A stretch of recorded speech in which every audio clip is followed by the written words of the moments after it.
Today we have Martell Pegues with us and super excited because I just want to start off with a story. I got to start off with a story. And it's really about the power of networking. So I met Martell about a year or so ago at the 2024 Temple University Sports Business Conference. And the thing is, y'all probably thought Martell was speaking. He wasn't even speaking. And when I go to conferences like that, I don't really focus in on the people that's speaking. I'm trying to see who they came with because I think like that says a lot to me about you, right? You showed up to support your colleague, your friend, and we just had a little small talk. And from small talk, I learned that you were a big deal. Okay. That's for you to say, you know. And I say that because I love starting these interviews with the section I call he's him or she's her. And so he's him. Okay. I'm letting y'all know he is him. I And definitely like to believe I'm him. You know what I'm saying? But we'll let you go ahead. I'm gonna let you go ahead because I want you to talk about why you're him, right? I want you to talk about where you're from, rep your set, your favorite sports teams, and a little bit about your journey in sports. I want to talk about a lot of it and pick on a lot of it, but I want you to talk about why you're him. Talk about yourself for a little bit. This is your opportunity to not be humble. I don't want you to be humble, okay? I want you to talk to us about why Martell Pegues is him. So I definitely believe I am him because of where I'm from, of course. I was born in Washington, D.C. I grew up in Maryland. You see, I got a Georgetown hat right here. I went to Bowie State University, the illustrious Bowie State University, founded in 1865, HBCU, that's in Maryland. And like Ashley said that, we met at the Temple Sports Business Conference. I was supporting my homie Keith Trawick, who currently still works at Bleacher Report. I'm not working at Bleacher Report anymore. I'm working at Wade Sports Entertainment now. But definitely had to go up there and support the homies. So always remember support the homies. Whether you got to get on a bus and go to Philly from Maryland, or whether you got to like tap into their Zoom call. So just it goes a long way. Um, I root for all the DC sports teams. I mean that's you gotta go for the home team.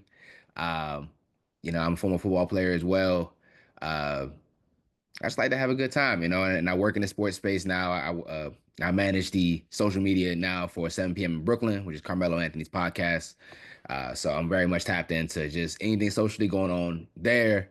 But also just a lot of like the planning that goes into that. I've been there for the past 6 months. And it feels like I wear a lot of hats, but I've been doing my thing and really helping to build the platform out for one of my favorite players of all time. I think that's just a privilege of mine that I'm just very much experiencing. And I thank Bleacher Report really for like helping me be prepared for that. They that was my first job coming out of college. I graduated in 2016, so I was there for about 7 years. So you gotta be able to put in the grind, and things work out for you. So I feel like I'm definitely a product of that, especially coming where I'm coming from as well. But you know, as the great Nipsey Hussle once said, at least I hope I can quote him correctly. Opportunity meets preparation. So I felt like I was able to do that, and now I'm here where I'm at. So I just appreciate Ashley reaching out to me and being able to bring me onto this call. Oh, it was no question. It was just all about if you had availability.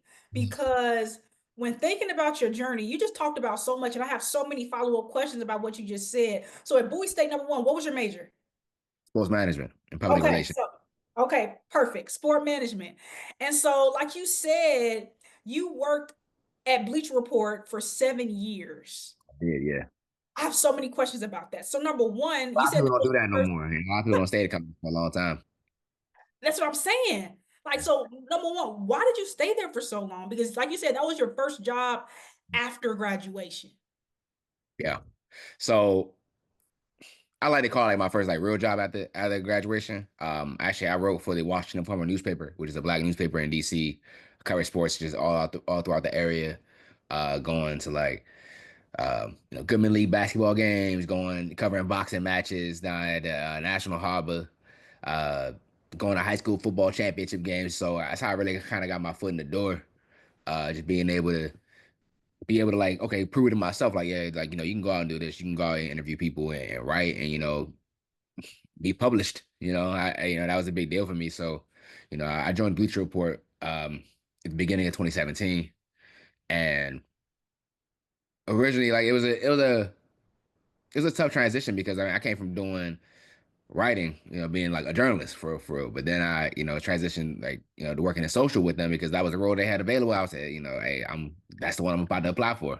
So, and a lot of that was able based off like me forming a connection with the then social director at the time. We had met at a conference. So, when you go to these conferences and stuff, make sure you talk to people. That's not the time to be shy.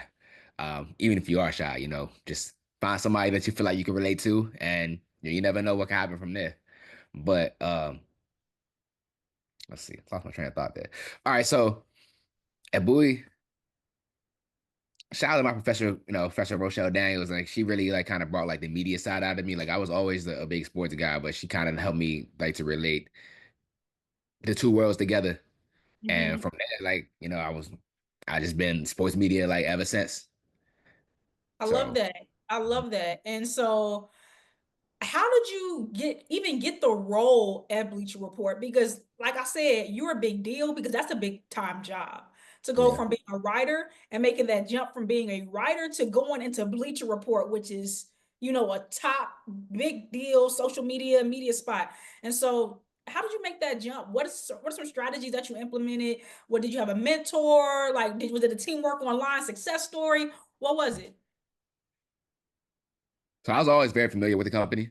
Um, Especially them like through a social media lens because I feel like at that time, like 2016, 2017, that's when Bleacher Report really started like kind of take over like the social media world in the sense of like reacting to big moments in the sports world. But also like in the pop culture world as well. Like I remember something that really stood out to me was they had photoshopped a head of Childish Gambino, Donald Glover. They photoshopped his head onto like Julio Jones's body and was catching two Academy Awards for the show Atlanta.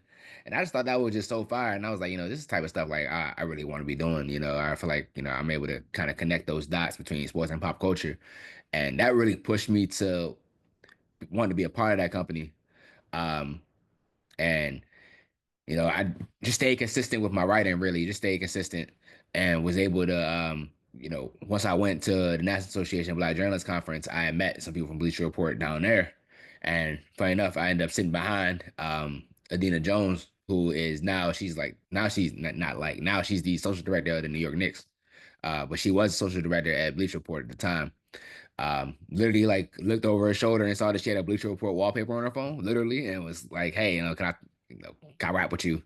After we got this seminar, and she was like, "Yeah." So we chatted for like 15 minutes, and just told her I was going to stay in touch with her. She introduced me to like a lot of people that was on the team that was there too. That was already there, so I already had a bit of rapport just from speaking, just from being curious and being able to just connect with people that were there, people who looked like me, people who, I felt like I could relate to in that sense. So um, I just stayed consistent with my writing. And then, about 5 months later, she had posted that they were hiring for a social media position. It was at the time they called it a social media editor at the time, but then it ended up kind of developing into a producer role, which kind of wears the same hats in a sense. But I was able to I literally shot her a DM and said, "Look, I'm applying for this." No, no lie. Literally, like just cold DM, like, "Hey, like I saw that you posted this. I'm shoot my shot at this." And she's like, "All right, cool." So I did that, got an interview, and just by the grace of God, I was able to get it. But I think just my overall preparation up until that point, I was prepared, for that opportunity, and I was able to run with it for 7 years. And like I said, like how I was able to stay at a job for that long. I mean, I guess I'd be lying if I said that like I like didn't try to leave at certain points, didn't try to like go a different career path, but you know, honestly, just the way that things aligned, um, things didn't open up for me until opportunity at Wave. I mean, I had opportunities, to interview at like very large companies, small companies that pay a lot of money, large companies that, that pay some good bread, but, ultimately those opportunities weren't for me. They weren't, aligned for me. It wasn't written for me in that sense. So, and this is an opportunity that was, 7 years later. And, I feel like, leaving that company, I was able to say like, hey, like I gave everything I had. So, you know, I pat myself on the back for that. Everybody's journey is not the same. Some people bounce from job to job, year after year, year after year, every 2 years, try to up their bag. And like, granted, like, do that, do that if you can, because everybody's path is different, But I feel like I was able to, play my cards right, and then, now I'm in a position where um, I can have a larger impact at a smaller company, rather than like kind of being like, um, I wouldn't say a small fish in a big pond, because I don't see myself as a small fish. You know I what I'm know saying? that's right. I know that's right. Definitely not. But like, just able to more so to stand out at this company with what I'm providing, what I'm bringing to the table. And I know that they appreciate that as well. So, I still got a lot of family over there at Bleacher Report. It's still all love there. Um, but they were understanding and why I had to leave. And just my calling, took me elsewhere. And, you know, whenever that happens again, then I'll be on and upward to somewhere else. But right now, I'm enjoying things at Wave. It's always a bit difficult. I ain't gonna say difficult. It's always just different. It's different when you've been at one place for such a long time, and then you transition to going to another place. Like, you kind of have to you gotta learn and unlearn some things, but be able to still, like, carry your swag, carry your persona. Remember, hey, they brought me here for a reason. And also, like, don't put a whole bunch of pressure on yourself to show them that reason. Like, they know why. Mhm. You just gotta be you. Be you. And I think that will take you a long way. I think it's carried me a long way so far. Just really just being myself, being knowledgeable, being smart, being a good listener. I think now having the hard skills, but also the soft skills. I think a lot of people lead with their hard skills a lot, but I think sometimes you should probably lead with your soft skills. Actually, gotta show them who you are as a person. I think that goes a long way. First of all, you just gave so many nuggets Yeah. in what you just said. I really hope the students and people catch on to a lot of not really just stuff about like your journey and how you applied it, but like those are things that they can easily apply to their journey, right? Number one, everyone's journey isn't the same. Number two, don't force the fit, right? So you had that opportunity at Bleacher Report and you didn't move until you saw the opportunity that aligned with where you think God was taking you next. And so you hit on so many things. And so you talked a lot about how you transition and how transition is never easy. But I would like you to talk about that Mhm. transition from Bleacher Report to Wave Sports, because you were a social producer at Bleacher Report and you were a social producer at Wave Sports. So number one, bro, what is a social producer? What is a social producer? You needed to tell us what in the world is a social producer. Definitely depends Number on where one. you work at. Exactly. So It number definitely depends on where one, you work at, right. So because number one, what is social producer? And then what did a social producer look like at Bleacher Report? And what does it look like at Wave Sports? Because what we talk about a lot is that how we transition from investigative journalism, right, where we investigate stuff, to entertainment journalism, and now we're in new media. And your Mhm, journey kind of was that, right? You started off as a reporter, as a writer, then you went mhm. into social media and entertainment journalism, things like that, with culture and all that, and now you're in new media. So can you talk to us about, again, what in the world is a social producer, and what does that look like at Bleacher Report, and what does that look like at Wave Sports? I would say like the overall like umbrella definition for social producer, I would say, is like someone who contributes to the content creation for social media. I would say that's like the overall like blanket term, right? So, but at Bleacher Report, we were more so just like strictly content creation, where it was like, all right, we're say NBA playoffs are starting, right? NBA playoffs starts in the upcoming week. So, like, all right, what ideas do we have that we can have to kick off the NBA playoff launch? So, like, it could be like, you know, illustration, animation, a large graphic design piece, working on like creative direction. So, like, a lot of creative direction work was involved with Bleacher Report with being like a social producer, right? But as far as like with Wave, since I'm working on a podcast, um, a lot of it is like, okay, what are some executions that we can use that are socially friendly that we can add into the pod. So like whether it's like social segments for Carmelo to work with his guest on, or even like for him himself, that involved things. So like last week we had a Mellow Mondays, right? So it was started a Final Four. Final Four week. So he had, Carmelo like just really put together like a photo carousel IG story of his Final Four moments from when he was at Syracuse, leading up to him winning the championships, just being timely in those senses, relating to like the cultural aspects of the situation, but also the sports aspects of the situation. So being able to kind of expand my thinking into that, but also like with Wave and being a social producer, like it also involves me being like a social media manager as well. Whereas I'm doing the posting, I'm doing the scheduling, I'm doing the copy, but I'm also doing like a lot of planning as well. Looking ahead at different things. Whereas like with Bleacher Report, like I didn't have all those responsibilities as Mhm. far as being a social producer. I was just involved in like, look, producing from point A to point B. Producing from pre-production to post production. They hand it off. Social programming handles all the copy work, all the posting, everything from there. So now it's like, all right, I do both now. All right, I do both, but I also, manage the growth of the account as well, being very much attentive to that.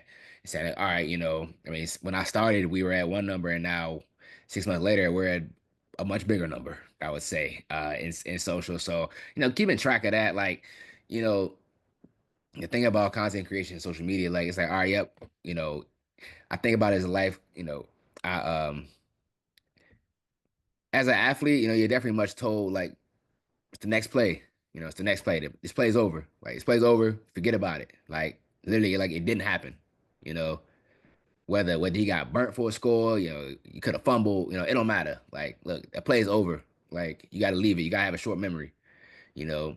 And I feel like in this content business that you gotta have a short memory with things. Like, but have a big memory on things that like work, but also, be able to critique yourself. Like, all right, yeah, I could be able to do this differently the next time, So that's just all is involved in having a short memory, just look, next play, yeah, I might got burnt this play, but I'm gonna catch a pick next play. You know what I'm saying? So just keeping that mindset when it comes to social media, I feel like that always is in play. That comes into play with both sides as far as like when I work there and when I where I'm working at right now.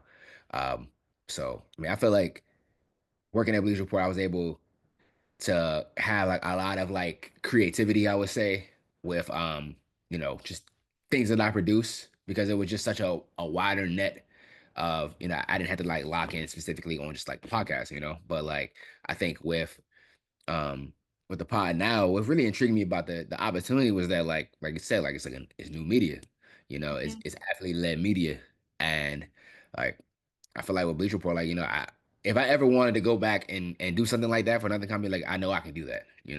I know I can put together, a creative brief and be able to pitch an idea to a big company, but hey, we could do this. Here's a budget. Da, da, da, da, you know what I'm saying? I know I can do that. But this, like, all right, just taking a hour and a half, 2 hour episode and then making 11 to 12 social clips out of it, like that was something new to me. That was something that was intriguing to me. It was a new challenge to me. So, and I've been stepping up to that challenge ever since. And, you know, I think that's just also kind of like the athlete in me as well. Like we're always looking for new ways to test ourselves, it's new ways to challenge ourselves, new way to overcome obstacles. And that was something that I really you know, took that opportunity on to. It's low-key how I was raised. So I'm uh glad. I'm glad you did. it depends on where you at. That's why like if you interviewing for these positions, it's important to ask questions. It's important to ask. Like don't just like let them interview you. Nah, you gotta interview them too. Like, all right, so like what's my day to day gonna be like? Like I feel like that's always a question with whoever you interview with. Like no matter what stage you are in the interview, like I feel like you should always ask, like, hey, what is my day to day like? And what does your day to day look like? Because you want to know what exactly you're coming into and what you're going to be doing. If you are going to be posting stuff like that, you want to just ask, examples of stuff. You want to be able to kind of show that, like, hey, I'm prepared. Hey, but I don't know everything, but I'm willing to learn this stuff. You want to be coachable. Mhm. You don't want to, come in with a, inflated ego, but also know who you are, though. Know who you are, but like, don't come in, you know, big man ting all the time. Be able to, you know, listen, ask questions, the right questions, The right questions. And right questions, again, very again, good questions, you know. Martell, First, again, you just give so much. You give so much in one, and I have so many directions I like to go. But one place I think I want to sit in is that you talked about how you took this opportunity with Wave Sports because it was new. It's new media. It's new Hmm. media. Because 10, 15 years ago, not only did we not think social media could be a career, we Mm. also didn't think that athletes would be leading media in a sense.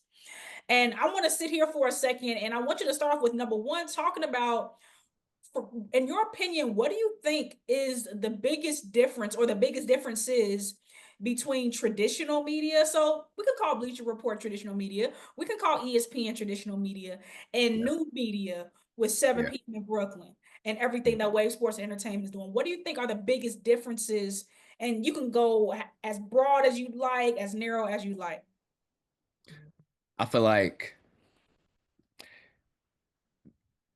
it's funny because like I feel like the traditional media like they don't go as broad with like their coverage. I feel like they can on just like certain things.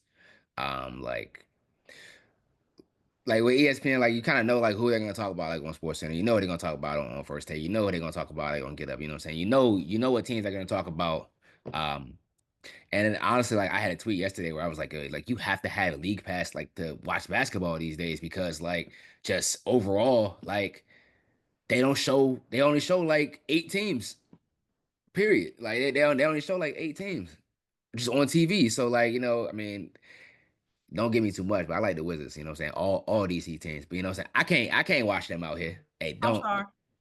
Hey, who your team? By the way. I have a player, LeBron Raymond James Sr. And so Okay. wherever he goes, I go. Okay. Okay. So All right. So Lakers yeah, the Lakers. They showed. Listen, it's every easy day, to have Lakers on TV. every Lakers be day. on TV four times out the week. Lakers, Celtics, Knicks. And you get occasionally like when Wemby was real hot before he got injured, the Yep. Spurs they TV all the time. So but like I feel like with like the newer media, like it's very much intentional on like showing paying homage to like all aspects of the game, people like who aren't being talked about a whole lot, you know what I'm saying? They're always looking to like very much get them their flowers in that sense, like even like last week, in the most recent episode, like, Melo gave a lot of flowers to Shea Gilgeous-Alexander because, I mean, he plays in a smaller market, but he's a big time player. Like he's very much big time. I mean, they got smacked by the Lakers last night, in the sense But of, but in the sense of like, just being able to like very much show like the love to people who aren't receiving a whole lot of love. I think from the traditional media accounts, and being able to they're very much able to control their own narrative on these newer media accounts. I feel like versus like the more traditional ones, they're like more so like trying to push the narrative that they think people want to hear, that like the national audience wants to hear, versus like, okay, they may not be a national name, but we're gonna make them a national name. As far as like in the newer media sense. I mean, even when it comes to like WNBA players or like women's college basketball, or even like college basketball, in a sense, like, you know, they don't really talk about people until like they really on. But I feel like in the newer media sense, like they already know who they are, and like they're more so be first to put them on versus waiting for them to really like hit the national stage. Um, I think in a sense of like working with Carmelo, like and he's just very knowledgeable of the game. He's very knowledgeable of life and culture as well. So just like speaking with him, he's able to articulate a whole lot. That's why he's about to be an analyst now. Because he's able to articulate those things, and he's just a wonderful basketball mind, really. So I think just with the newer media, like, you got to be able to have a bit of pizzazz. I mean, I think just kind of internet culture, like, everything's very much hot takey. You don't want to have a take. I think you want to have a stance on things. You want to have like firm ground to stand on with whatever you say, not just pulling from the hip. You want to actually like think of things before you start saying them, and being able to like, hey, like, I feel this way because X, Y, and Z. It's like opinions backed by facts, you know. So I think that's more so might be like the main difference. Like no shade to anybody that work in those traditional medias, because like they're very well sharpened professionals. They've been in the game for a long time, but I think that there's some things that they can learn from the newer media folks, to be able to kind of, you know, sharpen their tool book a little bit more, and be able to like, hey, like, maybe I should take a different approach to how I cover so and so, being able to like, I mean, sometimes people be acting like they don't watch ball, and it's like, you never want to be in that book, you never want to be in that book. You want to be someone who's like at the pillar of, of excellence in that field. Like ain't nobody perfect. Everybody, take an L at some point in their life, but um, you want to be able to kind of like lead the way. And I feel like, new media platforms, they leading the way now. I mean, and it's not just Melo. It's a lot more, of players. Player-led media. I mean, it's funny. They're like Draymond more so kind of like coined the term new media. You know, Uh-huh. and it's like it's like in the sense of like that is the new media. I mean, even with starting this job at Wave, like I I told him I was like like this is the future. This is the future. Like players being able to kind of push and control the narrative of what's being put out there in the media. You know, they come from that cloth. They know their stuff. They're not afraid to get their opinions, but they also their opinions are usually backed by facts. They're Mhm. not just like, hey, I want to see this team just because like, they the big market, you know what I'm saying? Or like, they gonna drive viewership, you know. I mean, granted, like with the Lakers versus Celtics NBA Finals, we probably the most watched NBA Finals ever. Yeah, it probably would be, or like the The Knicks Celtics. Oh, no, Knicks no, versus the Lakers, the or Lakers. like the Knicks versus. I'm trying to think of like in the West, like the top seed. That's not probably not the Rockets, but like everybody wants to see like certain matchups just because like it's tradition. Um it's older fans, you know what I'm saying, from the 70s, 80s, 90s, early 2000s, you know what I'm saying? They more so like resonate with them versus like, I don't want to see, some people like, I don't want to see the Cavaliers versus the OKC Thunder in NBA Finals. Like, I'm not going to be watching that. I'm like, boy, you a liar. You're definitely going to be watching number one. But it's like, people just have to open the door for newer stars, Like, I think like that would just take the game in such a, such a longer way further because you start to make people kind of feel like unappreciated. That's why, like, I feel like they kind of try to like push players like in a smaller market. They try to push them to the bigger market because it's like, you'll be a star, you know what I'm saying? You'll be this, you'll be that. And it's like, man, if you can make it here, then and you put them on the map, then, there's no telling what you can do, you know? Like, I think like Donovan Mitchell had like a good like example of that. Like, he playing in Utah, like he wasn't getting old. I mean, granted, he became a star in Utah, but like, people were like, he needs to go strong market team. He'd be on TV every day, da da da, and he's like, I mean, he ended up going to the Cavaliers, which is like kind of a mid-market team, but you know, he has them in contention to be able to compete for a championship now, alongside Darius Garland, Evan Mobley, and the crew there. So, he's able to, it's like, right, if you wouldn't win in Cleveland, like you up there with Braun now, if you the only one to do that, you the only one to win a championship for Cleveland outside of Braun, it's like, you a legend forever. And it's like, I mean, granted, I guess if you win one for the Knicks, I guess you will be a legend. I mean, shoot, they ain't won one since the year before we won it. So, and that's back in the, yeah, I guess you will be, but it's like, if you go to like the Lakers or anything like that, like you competing with Bron, you competing with Kobe, you competing with Magic, Kareem, Jerry West, what I'm saying? You competing with legends, just to have a spot. Shaq, you compete with legends just to have a spot at the table where it's like you go to these other spots and you can make your own table. Love that. Love Mm-hmm. that. Love that. I love how you ended that. You know how to end with one-liners. Like you're a professional. I know that you work in podcasting. I know that you work in podcasting because you end with these one-liners, and I don't know how to follow up on these one-liners. But okay, let me calm down. Let me calm down. Let me calm down. So one thing you just talked about early on is that in new media, they talk freely, right? Mm-hmm. They Very free. right, very freely, but they have stances, not takes.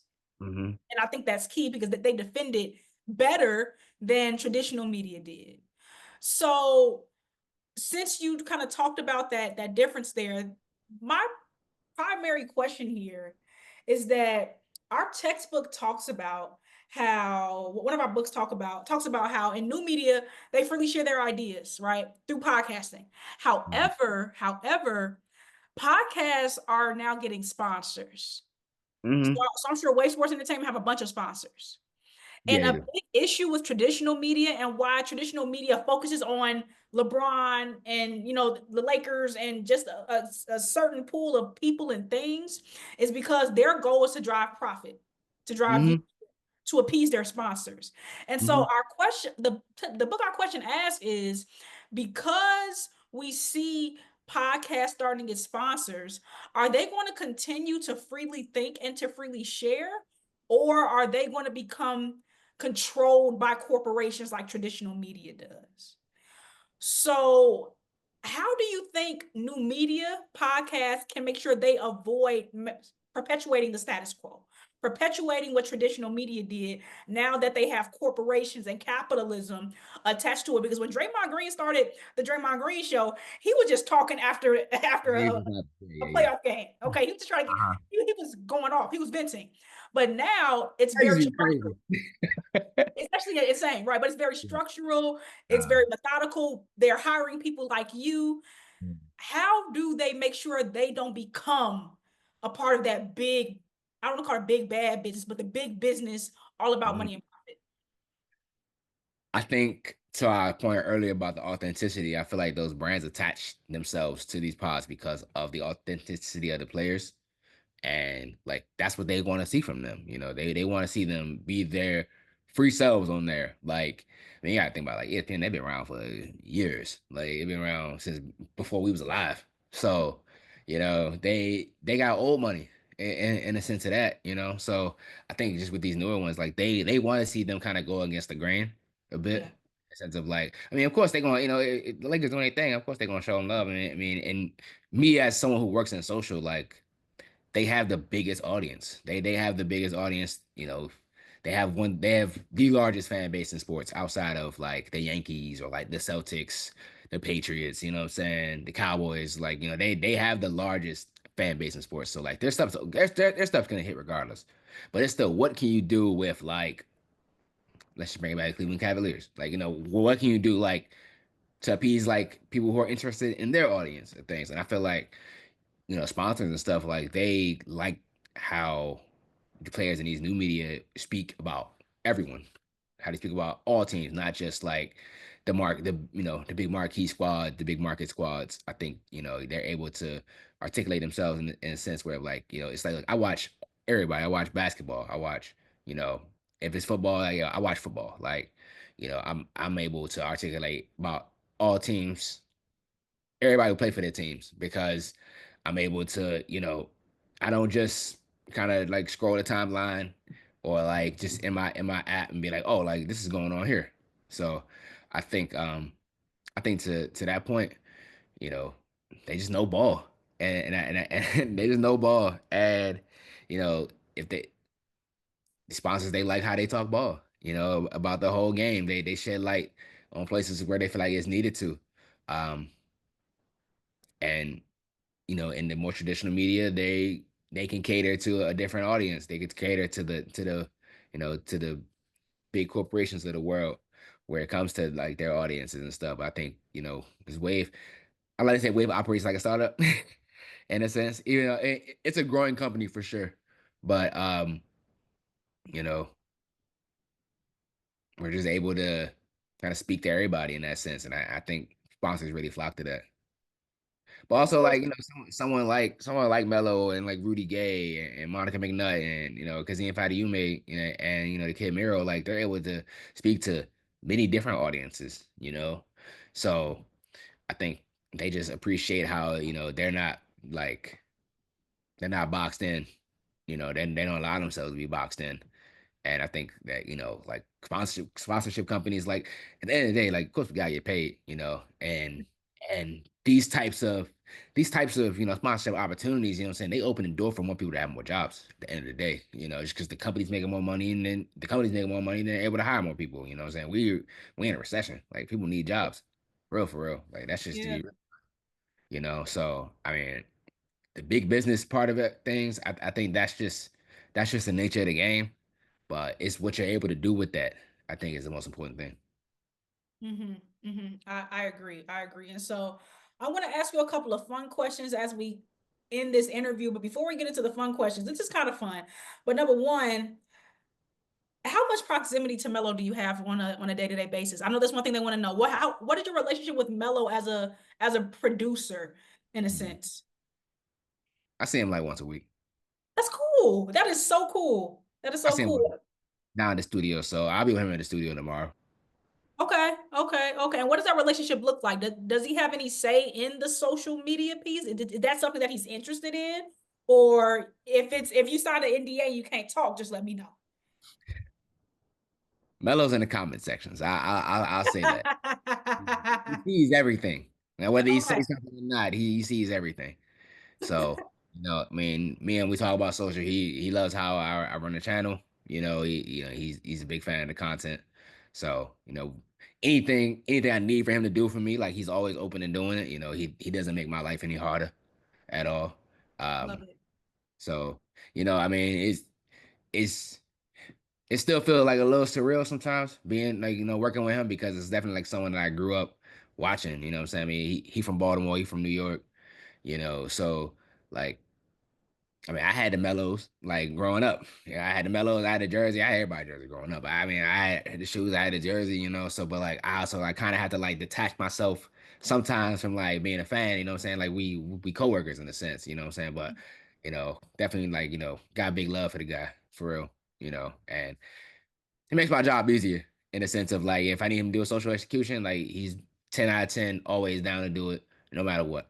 You know, anytime like if you look, I mean, we're gonna have a post that's coming out today, like we're talking about you know, comment section just being crazy and a bit, and he does engage with the audience. I mean, he likes to engage with the audience as well. He likes for them to engage with us, sharing their point of view because he's not a person where it's like, he's trying to hush anybody up, you know what I'm saying, about what they talking about. It's like, if you talking crazy, I mean, he's just gonna tell you that you are.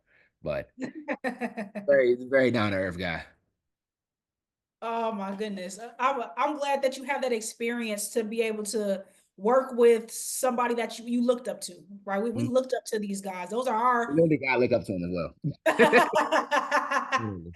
Oh my God. But I call you a unicorn because you, and when it comes to media, we talked about this earlier. You were in the investigative place, you were in the entertainment place, and now you're in the new media space.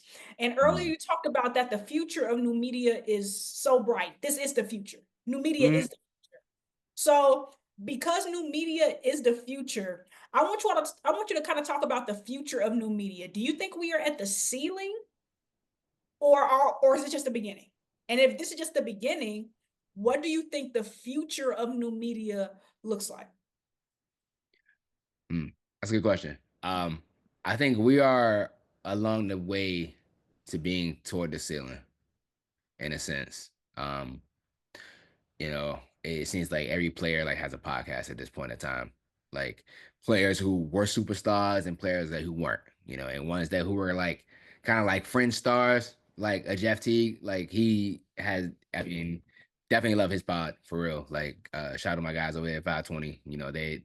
They helped like I think kind of open the kick the door down for this space as well. They just players just have a different perspective on things, because they were actually there. Any story that they're telling you like is 100% fact because they were there, like, and it was funny because like with T, they were like, yo, it just seemed like Jeff T played for every team, like he know every player, like he got stories to say about everybody, and it's true, he does, and it's funny, like, I would, it's funny like if he has like a mellow story like that, just be funny as well, but he probably does. Um, but I think just like I think once players like start to be able to kind of like fund their own like production companies and be able to kind of plant their flag in the in the media space like that, I think that would really like start to take things like to the top. I mean, you can see like Bron's kind of doing that right now with like Spring Hill and Mm. his podcast now. So um I mean, that's just one way of doing it.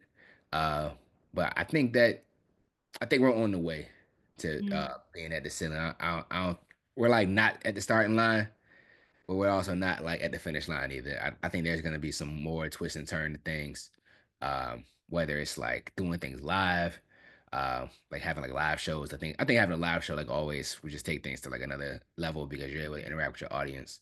Like, people pop out for you, and you start to see like kind of like the seeds that you planted in the media world, like start to come to fruition for real. So um, ain't on the way.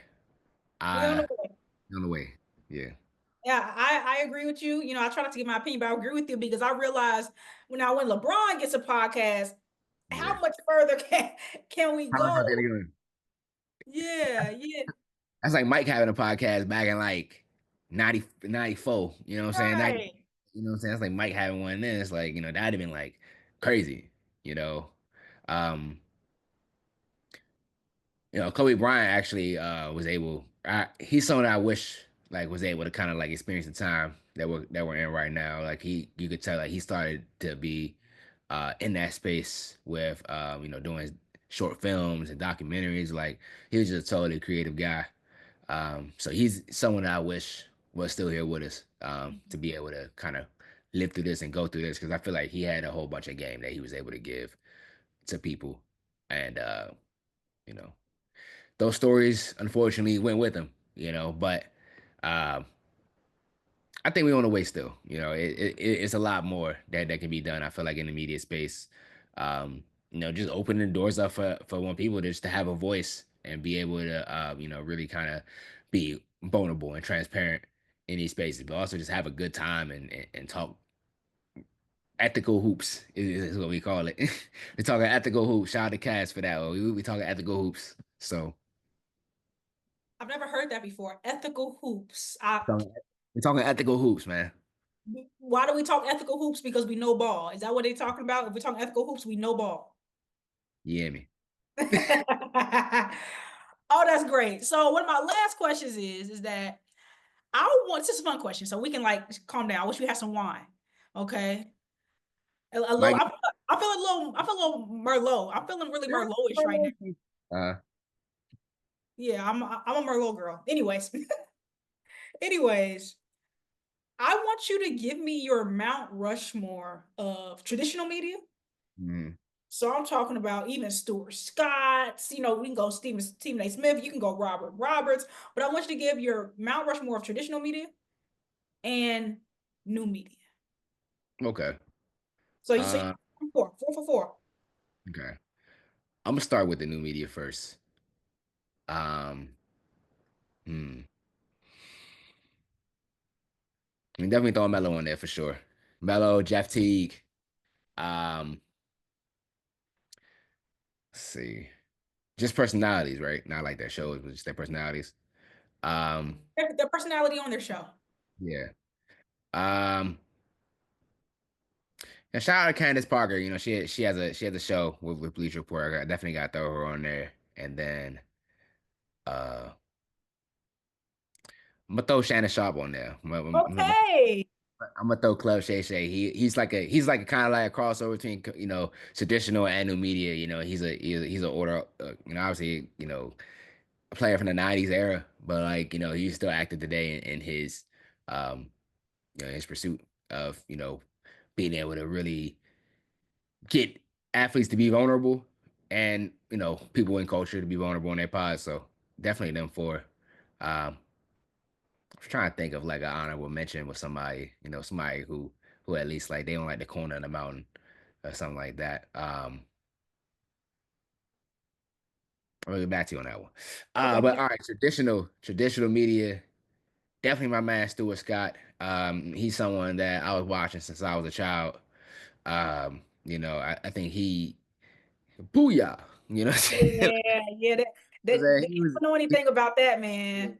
What I'm saying? He was somebody that like, he's like I mean, I saw him before I saw Stephen A. Smith. Mhm. He was someone that like showed me that like, a black person can be in that space, that can be on TV, be like the front man on TV, the anchor, the one that's holding it down, and that everybody just loves and respects him. and also very knowledgeable about the game. Someone who advocated for Black people, um, for sure. Um, I'm gonna throw Jamel Hill on there. What I I'm got, talking about. That's what I I'm got talking about. a lot of love for Jamel. Um, she's someone who she advocates for a lot of people. I never met her face to face. Hopefully, I do one day. But I just appreciate the way she carries herself in a very fearless manner. She do say some wild things sometimes, but hey, if that's who you are, that's just who you are. You know what I'm saying? You stand on what you say. You know what I'm saying? You got facts to back it. Um, let's see, Got two more. got two more. Um, I mean, Robin Roberts, she's definitely an OG. So I feel like she gotta be on it. She paved the way, just like for everybody, to be where they are now in the media space, especially like just helping out Black people a whole lot. Oh, yeah. Um, black men, Black women. You know what I'm saying? She made it possible. She's another person that like showed that like it was possible to to be in that space. You know what I'm saying? To own the space, I would Yeah. say. And not just be there, but to own it and wear it. And she been all over. You know what I'm saying? She covered she not just person that just covered one sport, she covered everything. So Mhm. definitely her. And let's see, lastly, my good man, Amar Rashad. Amar Rashad. Um, Shout out man, NBA inside stuff, someone again I watched growing up. And like, I mean, I say that like, to say like, I mean, people are like, damn, you didn't throw Stephen A. Smith on there. I'm like, what I'm saying it's not even that. It's just the fact that like, you know, man, he definitely wanted to go. But like these are the people that I feel like really like put me on to like the media game and like just show me it was possible like from day one. Like when I was, 6, 7 years old, waking up watching Sports Center, just in my room or like in my dad's living room, just these are the people that I saw. And, the people that like showed me that like, being in this sports space is something real. It's something real that Black people can do. And I mean, he will probably throw them on his Mount Rushmore as well. So, you know, I think realizing like where the game has come from, but also realizing where it is now, you realize a lot of people open doors for you, to be where you are now. And a lot of people open doors for me to where I am, to where I've been, and to where I'm going. So I just appreciate all that, all the hard work that a lot of people put in. Those are great lists. I have no notes actually. I don't have a note. I love Jeff Teague's podcast. So entertaining. Obviously I love all the OGs that you mentioned. So this was a great conversation. And I really just want to end it by giving you some homework. I want to need you to do some, you have homework. I need you to do some home cooking for me, Martell. Ah. Wave Sports, Wave Sports does live shows. Mhm. And I need you to figure out how can we get a live show at Temple? I will do some back end work. We're just in Philadelphia. You know what? Hold on. It's one more person I'm throwing on my Mount Rushmore Okay, let's go back. Let's go back. for the new media. And she's a former coworker of mine, but shout out Taylor Rooks. She does a phenomenal job, you know what I'm saying? She does a lot for a lot of up and coming female journalists, female sportscasters, broadcasters, people that want to be in that space and in that world. She does a lot for them. She's definitely one of the nicer people that I've ever met. You know what I'm saying? And she knows, of course, she know her stuff. Mhm. So shout out to her as well.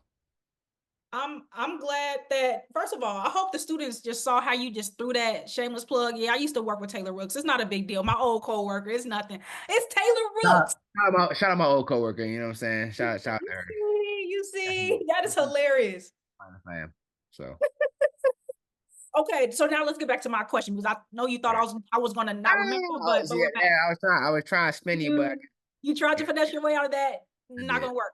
Homework is crazy. So I used to finesse myself out of homework in school too. no, Marta, I need you to figure it out because you all do live shows and you probably do some on campuses. So I need you to finagle, do a little bit of home cooking. What do I need to do? What do you need to do? What needs to happen for us to make this happen? It could be this year, it could be next year, it could be the year after.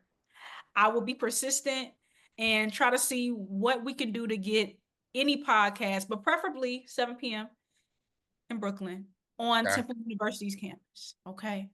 I'll see what I can do there. I haven't been a part of any live shows yet, but once I get the playbook, I'm gonna bring it back to you. Then we can make Okay. it work. Okay. I'm going to trust you because you are trustworthy. Like I said at the beginning of this conversation, I noticed the character when you showed up for your friend. You were not on program. Okay. You just traveled. You traveled because you were in New York at that time still.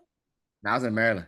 Oh, you were in Maryland. You came from Maryland to Philadelphia for the sports business conference to support your friend. And for Yeah. that, I say thank you. We say thank you. All from just small talk can bring you here. So thank you again, Martell, for this conversation. This was fantastic.